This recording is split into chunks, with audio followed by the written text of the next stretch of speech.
दिल्ली शराब घोटाला अपने किस्म का एक ऐसा घोटाला है जिसे बहुत ही तरीके से अंजाम दिया गया और अब तक सीबीआई और ईडी की गिरफ्त में लोग आ चुके हैं। उससे भी ज्यादा तो इस मामले में शामिल हैं। करीब 2.5 पेज की अपनी सप्लीमेंट्री चार्जशीट में ईडी ने ये बात कही है और कई बड़े लोग हैं जिनकी जांच चल रही है। ईडी ने हालांकि किसी का नाम नहीं बताया, लेकिन माना यह जा रहा है कि कई बड़ी हस्तियों के चेहरे पर से ईडी जल्द ही नकाब हटाएगी। ईडी द्वारा अब तक दायर 5वें आरोप पत्र में मनीष सिसोदिया को 29वें आरोपी के तौर पर शामिल किया गया। इस आरोप पत्र में ईडी ने दावा किया कि इस घोटाले के मुख्य साजिशकर्ता मनीष सिसोदिया थे, जो पकड़े जाने के बाद से अब तक अपनी पत्नी की बीमारी की आड़ में जमानत लेने की कोशिश कर रहे हैं। राउज एवेन्यू अदालत में दायर आरोप पत्र में ईडी ने कहा कि आबकारी नीति में बदलाव को लेकर आवंटन तक की जिम्मेदारी मुख्य तौर पर मनीष सिसोदिया की थी। मनीष सिसोदिया इस घोटाले के प्रत्येक चरण से वाकिफ थे। इतना ही नहीं, वे खुद घोटाले को अंजाम देने में शामिल थे।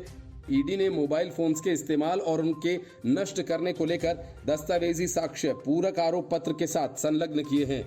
ईडी ने पूरक आरोप पत्र में कहा कि सिसोदिया ने अन्य आम आदमी पार्टी के नेताओं के नाम से खरीदे गए सिम कार्ड और मोबाइल फोन्स का इस्तेमाल किया था। उन्होंने 14 मोबाइल फोन्स नष्ट किए थे, जिनमें से 2 ईडी द्वारा बरामद किए गए हैं। ईडी ने साथ ही अदालत में यह भी कहा कि उनकी जांच यहीं समाप्त नहीं हुई है। वह लगातार इस घोटाले के अन्य चेहरों को सामने लाने का प्रयास कर रहे हैं। कई और बड़े नाम सामने आ सकते हैं। हालांकि ईडी ने अभी किसी और नाम लेने से बहरहाल इनकार किया है। ईडी के साथ ही ये भी कहा गया कि इस आरोप पत्र के साथ उन्होंने पुख्ता साक्ष्य पेश किए। मुकदमे की सुनवाई के दौरान वह अपने साक्ष्य को मजबूत तरीके से रखेंगे, इस घोटाले को साबित करेंगे। बहरहाल अदालत ने इस आरोप पत्र को विचार के लिए रख लिया है।